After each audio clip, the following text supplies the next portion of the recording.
میری مائیں بہنیں ناراض نہ ہو جائیں کہ یہ کیا موضوع شروع کر دیا کہ باپ کی زیادہ اہمیت. بھئی میں نہیں بیان کر رہا, تاجدار کائنات صلی اللہ علیہ وآلہ وسلم فرما رہے آپ کو اگر ماں اس بات پہ خوش ہوتی ہے کہ میرے قدموں کے نیچے جنت ہے, یہ مصطفیٰ کا فرمان ہے, تو ماں اس بات پہ کیوں نہیں خوش ہوتی کہ میرے ہی بیٹے جس کی جنت میرے قدموں میں ہے, اس جنت کا دروازہ, اور دروازہ بھی کون سا, درمیانی, اسی مصطفیٰ نے باپ کو قرار دیا ہے, تو وہاں اس کی محبت میں وہ باعث کیوں ہو جاتی ہے, دل میں گھٹن کیوں پیدا ہوتی ہے؟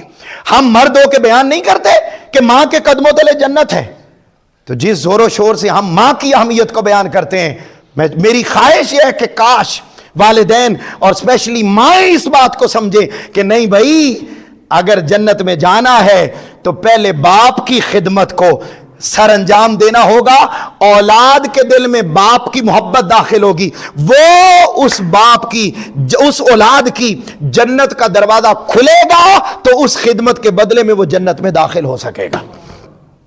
لہذا فرمایا الزمہما, دونوں کے لیے لازم پکڑ, فَإِنَّ الْجَنَّةَ تَحْتَ أَرْجُلِهِمَا, دونوں کے قدموں کے نیچے اللہ نے تمہاری جنت کو رکھ دیا ہے.